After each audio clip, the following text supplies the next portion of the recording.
guys, welcome back. We have a brand new show. This is our most requested idea actually for mixed makeup, and these are skincare reactions to your videos. And so I thought to make this a little bit different, I would bring in experts like Dr. Nina Desai. She is a board-certified dermatologist. Your practice is in Manhattan Beach, California. Yes. At Manhattan Dermatology. And she is, you guys, one of my favorite dermatologists out here. She works with a lot of patients that probably have a lot of the same issues that you guys are dealing with. Yes. Yeah. Yes, absolutely. Thank you so much for having me. I'm so excited to be here. I think this is going to be so much fun. Yeah, I'm super excited to have you. You guys, one of the things is when I'm looking at skincare routines, it's one thing for me as a skincare expert or like a skincare connoisseur to, you know, like walk you through ingredients and what they're supposed to do or not supposed to be used for, and also like the application, usage, the order that you're supposed to use it.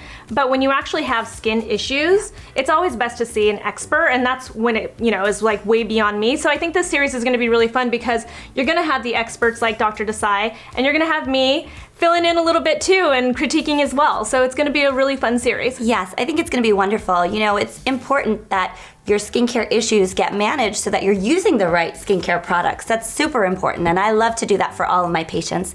And now for these reaction videos too. Awesome. All right, so today we're going to be looking at Allie. She is 17 years old and she's dealing with acne. She's been dealing with acne for a little while. Okay. We're going to look at the video that she sent in. She's going to tell us a little bit about what she's been dealing with. We've emailed back and forth with her a little bit. Okay. And then she's going to walk us through the skincare products that she's been using morning and night. Sounds great. Ready? Yes, I am ready. Let's take a look.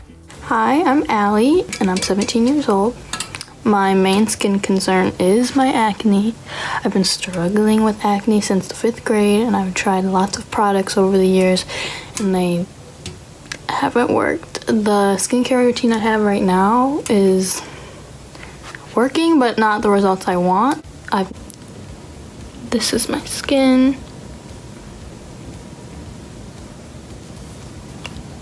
I've been so insecure about my skin for so long. I normally don't go out in public without makeup on, especially things like school, where people from school could be. No idea if my skincare routine is good for my skin.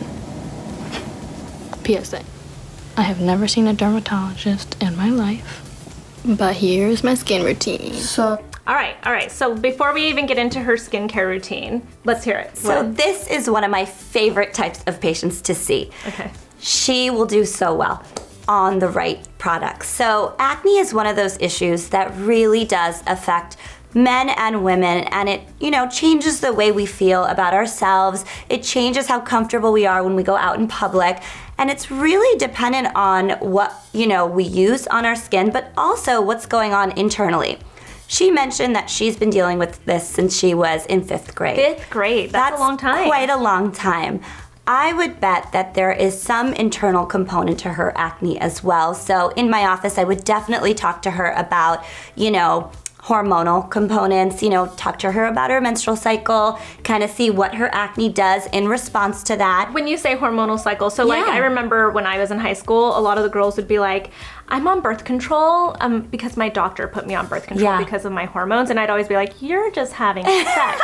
But that's actually kind of true. It's actually kind of true, yeah. So the typical story is that, you know, women and young women who have that hormonal component to their acne will tell you about a week to 10 days before my menstrual cycle, my skin starts to feel more oily and I start to break out more. Sometimes it's just around the chin area, but sometimes it can be, you know, anywhere on the face or on the body too. So there is really that, you know, true hormonal component that a good birth control, not all birth controls, but a good birth control can help regulate the hormonal imbalances. So there are some women who we do put on birth control for acne. Yeah, and I do remember, you know, when I was in my 20s, I remember I was like on and off of birth control, and I got off of it, and I actually experienced the worst breakouts of my life after I got off of it. So it's definitely, you know, there's some logic to it. Exactly. Yeah. There's definitely a component to it. So for her, that's one of the things that I would talk to her about is, you know, how consistent is her acne. The other thing I would talk to her about is from looking at her skincare routine, it looks like she's got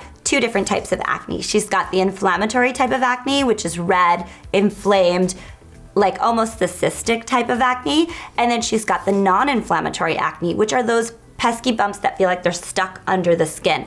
So there are 2 different types of acne. Both would require different products and different treatments to kind of alleviate the entire picture. Got it. So for someone like her, and obviously you guys, this is not medical advice for you. Like if you're dealing with something like this, what she's saying is she would do potentially these things with her patients, but you would want to see them in person. Oh, absolutely, because everyone's skin is so different. So I definitely would need to evaluate you, you know, on your individual skin issues and then take it from there. So commonly though, if someone were to go see a dermatologist like you, what would be something that you would probably suggest in this case? So probably for her, I would want to put her on some form of an antibiotic, whether it's topical or oral. There are lots of different options. So that would be, you know, discussed based on some of the history that I get and also the comfort level, you know? And then I would want to put her on something to help kind of slough the dead skin off and open up her pores and clean out her pores. Most commonly what we use is Retin A, but we've got lots of different strengths and different components to Retin A so that we can make it tolerable for everybody, because it's one of those products that not everyone can use the same one or the same amount. So I definitely will tailor what I give you based on your, you know, what you can use and what your skin will tolerate. So she will need 2 components. She'll need, you know, that definitely that bacterial, antibacterial component, but then she'll need that exfoliating or anti-oil component as well. And then we would talk a little bit about the hormonal component and see where she falls in terms of that. So that would give her kind of an overall kind of treatment for every aspect of her acne. Got it, got it. So we think that she probably does need to go see a dermatologist. I would, yes. Yeah, definitely. Absolutely. Okay, but skincare does make a difference in this case too. 100%. Right? Yes, certain products will definitely help and certain products can hurt. So your skincare routine does definitely matter. Okay, let's look at her skincare routine? Yes, all right. Please. At night, if I'm wearing makeup, I'll start with this to rub some of the makeup off, and then I'll cleanse with the Cetaphil Gentle Skin with makeup on, and then I will follow up with micellar water to get all the makeup off. But if I'm not wearing makeup, this is just out of the picture.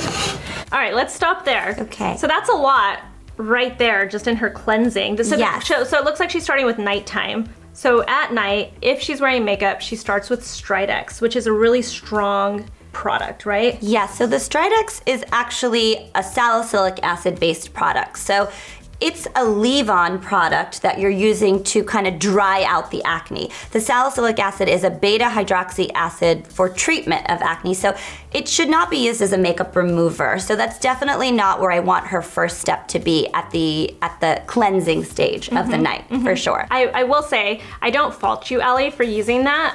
Oh, not at all. At all as like because you know, when I was a teenager, what was that one called? Sea Breeze? The Sea Breeze, yes. I used to do that too. Yeah. I would start with Sea Breeze because you know what? It wiped everything off. It felt tingly and good and everything. But when should she first off use this product at all? And 2, when would be the better place to put it then? Okay, so definitely not where she has it. First step, as a makeup remover, I would not use those pads. I'd love to see what else is in her routine because it's not the worst thing, but I have a feeling that she can use better than that. Okay, sounds good. And then what do you think about the Cetaphil and then the micellar water? So what I would actually have her do is reverse the order of what she's doing. So I would have her take the micellar water, dab it on a cotton ball, and use that as her makeup remover. It's gentle enough that it will help remove the makeup, it will break down the makeup, and it will take it off. And then she could use her Cetaphil cleanser, which is a nice, gentle cleanser that won't be too drying or too irritating to the skin, to get rid of all the impurities that are left behind on the skin that the micellar water didn't get off. So I have a couple of questions. You guys know I've got some follow-up questions to those ones. Okay, so micellar water, people ask me this all the time because I'm very anti-makeup wipes. I have my reasons for makeup wipes though that are a little bit different than micellar water. I do think that both micellar water and makeup wipes can sometimes have harsh ingredients. Micellar water a little less so. Makeup wipes, I find people get really rough with it, especially if they use it as their first cleanse. They'll get into that eye area and they're just like rubbing and rubbing and rubbing and rubbing. So we'd want her to be careful with that. Absolutely. Even at her age. Even at her age, absolutely. Definitely be careful with that. But then 2, Cetaphil. I have mentioned Cetaphil before. It's like one of those staple products that's in our shower. My husband's dermatologist recommended it to him. And he kind of hasn't stopped. Like it's been in, as long as I've known him, he has used Cetaphil. But I've seen people talk about pH levels. That it's got the wrong pH level, it's got some ingredients in there that are questionable and that kind of stuff. What do you think about that? I actually think that Cetaphil is a great gentle cleanser. So it's really a non-soaped based cleanser. So it's great for that sensitive skin. So at the end of the day, for someone who's wearing a lot of makeup and needs that good deep cleanse, who has acneic skin, at the end of the day, I actually might have her use something a little bit stronger as a cleanser, and I would move her Cetaphil cleanser to the morning. If you've done a great cleanse at the end of the day, you've gone to bed with, the serums and the active ingredients that you need, when you wake up in the morning, there's not too much to clean off of your face. So the gentle cleanser really comes into play in the morning. So I'm so curious to see what the rest of her regimen is, because I would actually kind of move things around for her so that she doesn't have to get rid of everything completely. She just may want to use them in different orders or at different times of the day. But all dermatologists actually really love Cetaphil. Yeah. It's been a product that's been around for a really long time. It's great for that sensitive skin patient, and it really does not irritate the skin. Yeah. And then I, in the shower, will wash my face with the Glycolic foaming cleanser. And then when I get out of the shower, I put on the toner. So she's like going fast, you guys. She's got a lot of products, but she's going fast. Yeah. Okay, so she's actually using a lot of cleansers. A lot of cleansers. I don't think she needs all the cleansers, so that's why I would actually have her not use the Cetaphil cleanser. She's got the glycolic acid cleanser, which is a wonderful cleanser for acne-prone skin. Glycolic acid is an alpha hydroxy acid. It is gentle enough that, it doesn't irritate the skin in most individuals, and I say in most because there are some who are sensitive to it, and that's again something that I would discuss on a very personal basis. But glycolic acid, if used as a cleanser, really can clean out the pores with that from any makeup and oil that's kind of left behind during the day. Mm-hmm. So I've mentioned that I really like glycolic cleansers. Sometimes I tend to be the person that uses a glycolic toner. Mm-hmm. I have seen people mention in the comments before that because glycolic acid can be neutralized a little bit with water, does that make it not as effective as a cleanser then? So I don't think you're getting much of the benefits of the leave-on aspect of the glycolic. You're getting more of the benefits of the cleansing aspect of it. So that's where, that comes into play. But then she uses, right after that cleanser, she gets out of the shower, I assume, and Yes. uses the glycolic toner. Is that doubling up too much? Not if that's her, her kind of leave on for the evening in terms of the exfoliation, in terms of the alpha or beta hydroxy acids. So if she's using this glycolic toner, then obviously we're going to cut out those Stridex pads. We're not going to double up on that. That may really irritate the skin. So with her, with the redness, with the inflammation, sometimes less is more, because all we're doing by adding multiple different types of acids is going to kind of create more irritation on the skin. And then when that dries, I mix, I don't know if this is good, but I mix the retinoid, and then I mix this, I don't know how to say it. I mix those and rub it all over my face and wait for it to dry. All right, so it looks like she's using a retinoid in her routine, and then she's also using a niacinamide that has a little bit of zinc in it.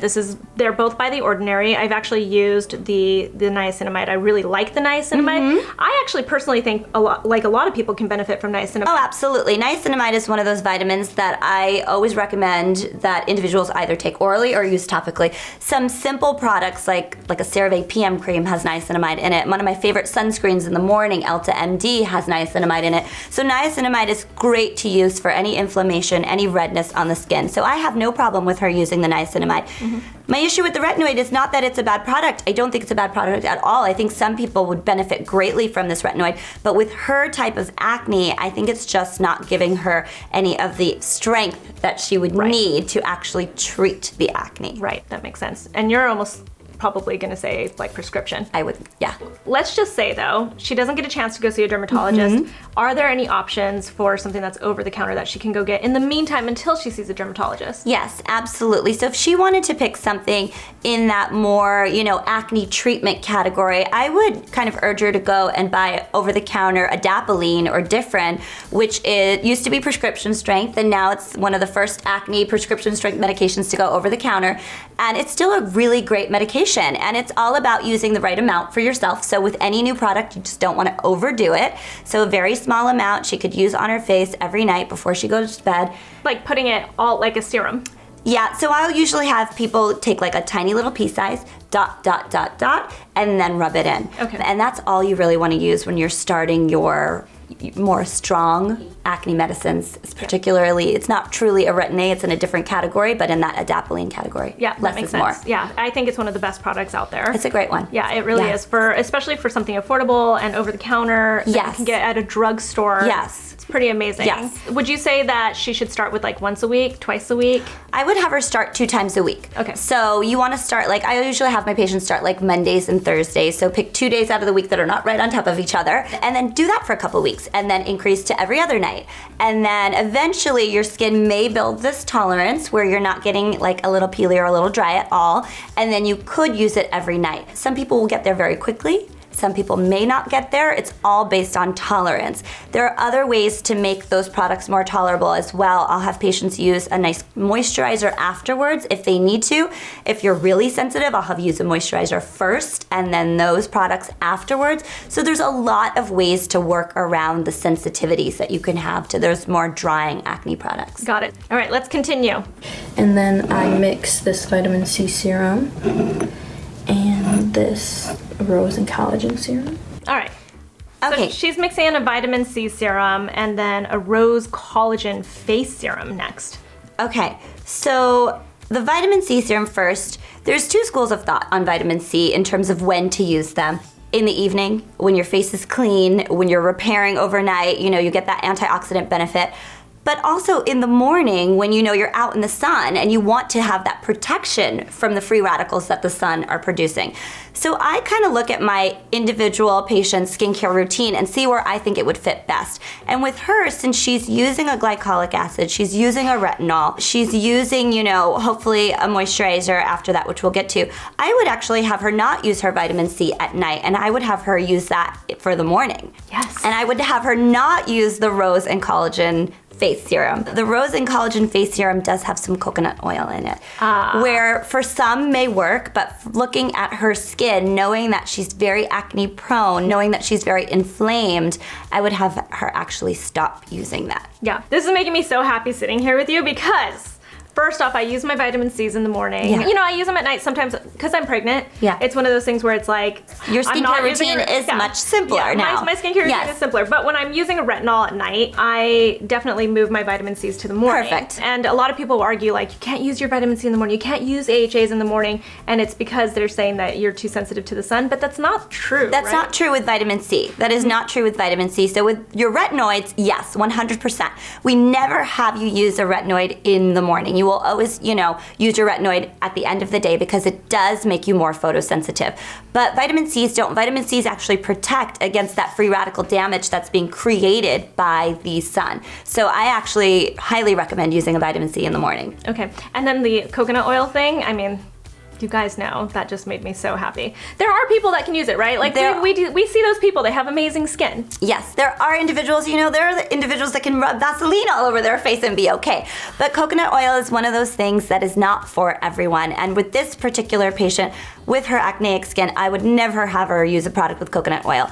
For individuals, if you have to use coconut oil, keep it to your body, keep it to your scalp, but never on your face. Okay, let's keep going. Let's see if she uses a moisturizer. Put on this moisturizer after my serums, but it doesn't happen every night. All right, so she's using a Badescu. It's a hydrator, it looks like. It's got vitamin C in it. So Badescu is a fabulous line. Lots of great products, great products for acne-prone skin as well. This is just not one of them for her skin type. So this particular moisturizer, there is some mineral oil in there. So, it may be contributing to the acne, maybe contributing to the clogs. The vitamin C component of the product, again, I say that she should save her vitamin C's for the morning, but she could absolutely pick another moisturizer to use in the evening time, especially if you're going to increase the strength of your retinoid or you're going to grab the adapalene. You may start to feel a little bit dry and you want to use a moisturizer. So you want to pick something for her skin type in particular that is an oil-free moisturizer. Oil-free, okay. So something along the lines of more of like a hydrator. Yes, exactly. You can do like a gel-based or a water-based moisturizer. Those would be great for her skin type, and it would hydrate the skin. Yeah. And she would be fine. Something like, so I'm seeing her double up on vitamin C as well, and I know a lot of people are like, oh, vitamin C's aren't really that active and blah, blah, blah. There's all that controversy too. What I have learned about people with acneic skin is sometimes vitamin C can be too strong for them, especially if they're doubling up like that too.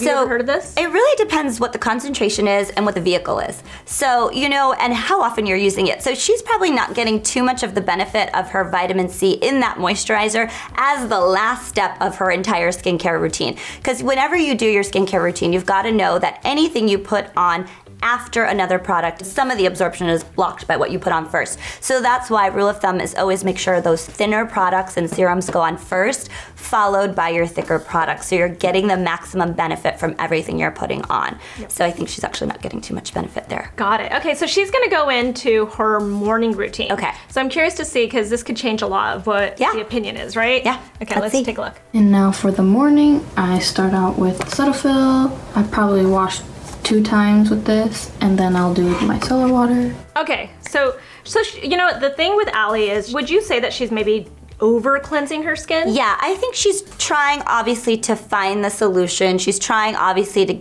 reduce the inflammation, and I see it all the time, especially with young individuals who've never seen a dermatologist, where you think more is obviously going to lead to better, but that's not always the case.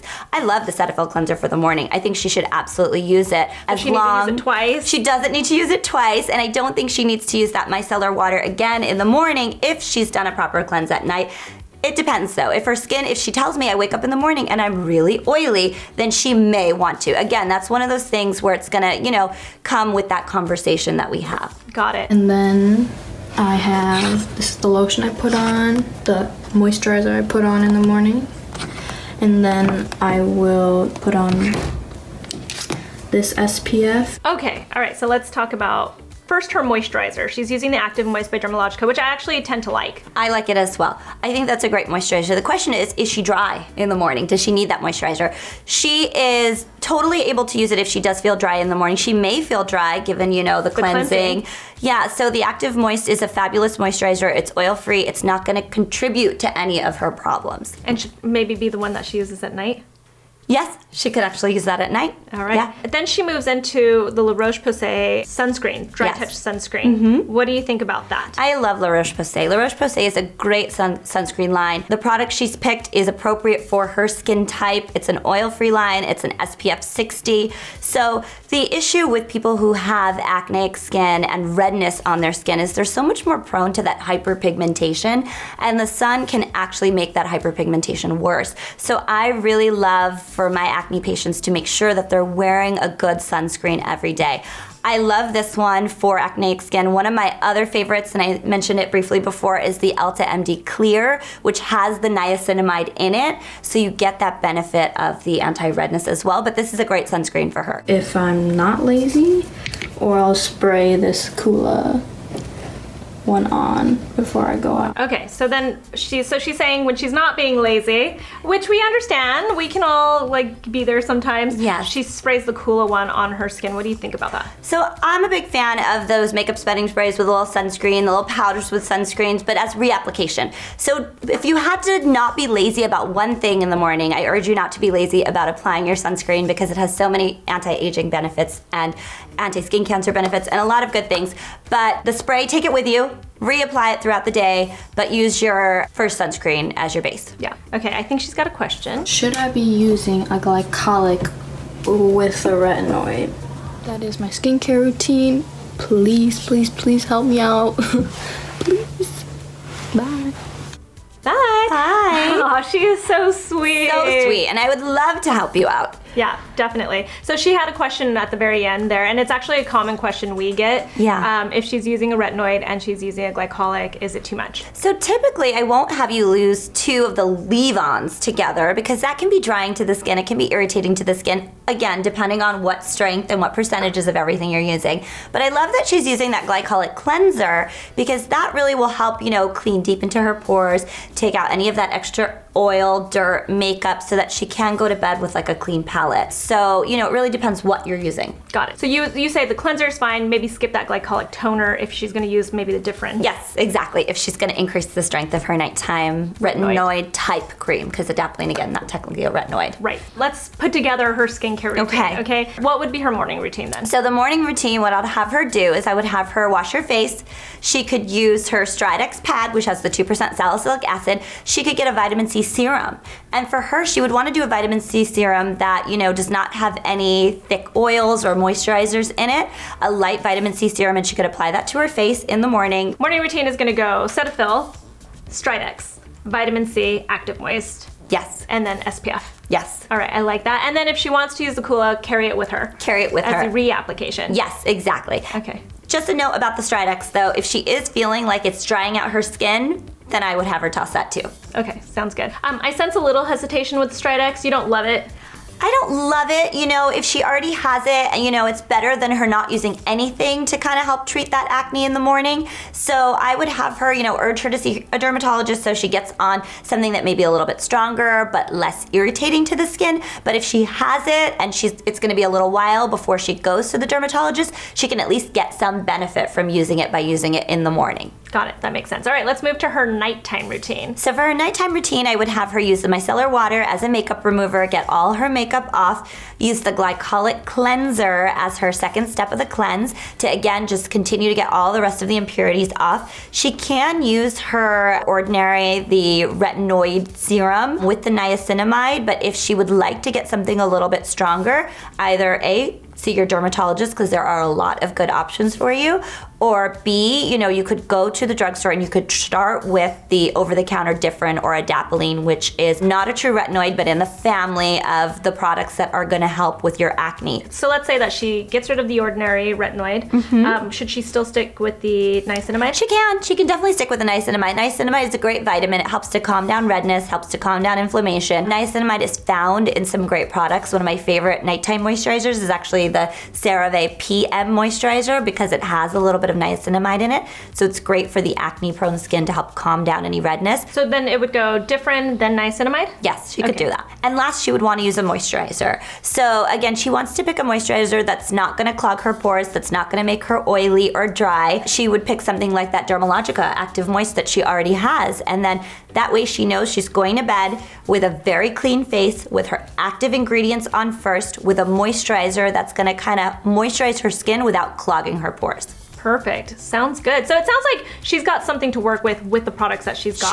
She does. We just moved a few things around, got rid of a few of the ingredients that may be contributing to her issues. I really love the moving things around because I think it really is eye-opening to see when you move stuff around how that really tailors and changes the way your skin reacts to it. Absolutely. Yeah.